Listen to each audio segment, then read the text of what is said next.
Welcome to our Energy Connect studio at EGYPS 2023. I'm delighted to have sitting next to me His Excellency Haitham Ghais, Secretary General of OPEC. Thank you so much for coming. Thank you for having me. Absolute pleasure for you to be down on a busy day one of EGYPS. Indeed, very busy event. Fascinating opening ceremony yesterday with His Excellency the President, and delivered a keynote as well, address, and look forward to more contributions today. Great. We're at the start of 2023. I just wanted to get your viewpoint of your outlook for the oil industry. Where do you think it's going? Well, actually, I think we come into 2023 with an upbeat tone.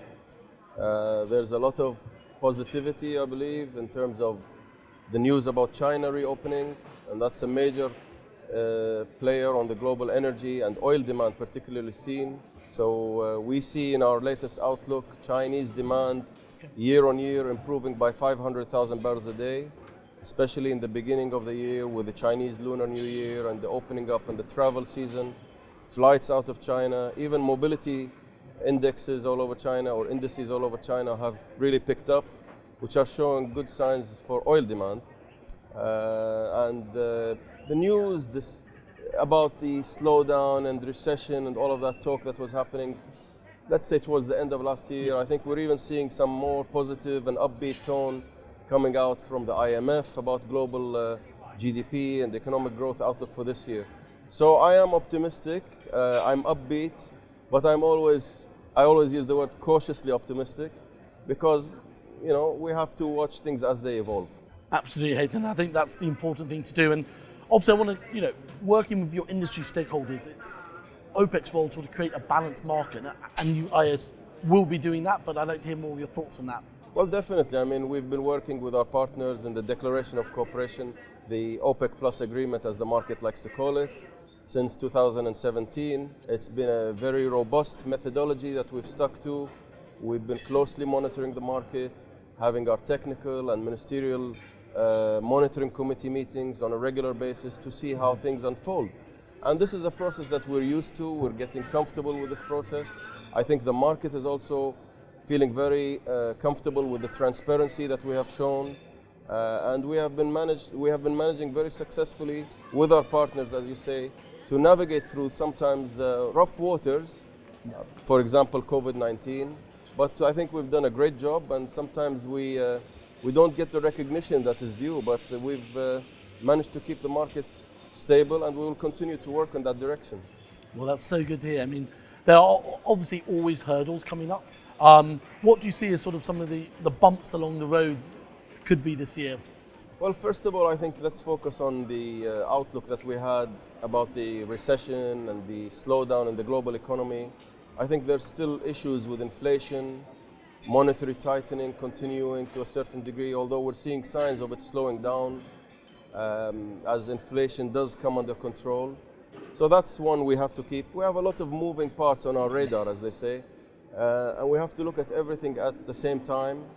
That's why we have the Joint Ministerial Monitoring Committee meeting on a bi-monthly basis, and the ministers get together, the experts at the technical level get together, and we look at all these things, as you call them, hurdles. But this is how things unfold in the market, and we have to look at supply and demand, global economy.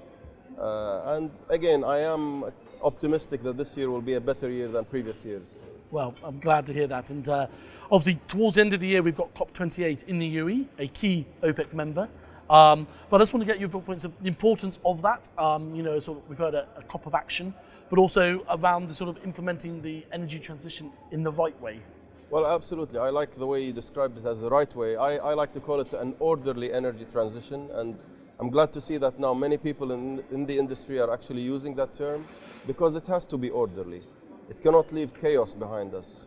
We have to manage several and juggle several moving parts: energy transition, energy affordability, energy security, access to energy, eradication of energy poverty. All of these fit into the same equation, and that's where OPEC stands in this respect. We have to make sure that everybody is included in this discussion.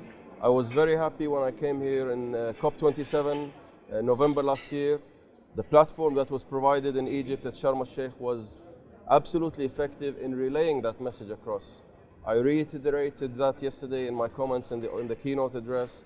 I believe that in COP28, as you said, in one of our key OPEC member countries, the UAE, it's going to be a further opportunity for everybody to come around in a positive manner to discuss the issue and come up with a transition that leaves nobody behind, really.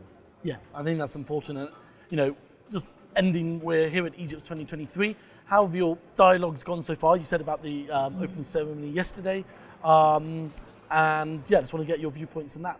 Well, this is my first time to come to EGYPS in general, and in my capacity as Secretary General.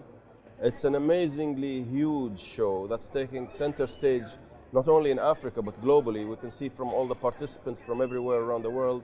The name has been changed, which we learned yesterday at the opening.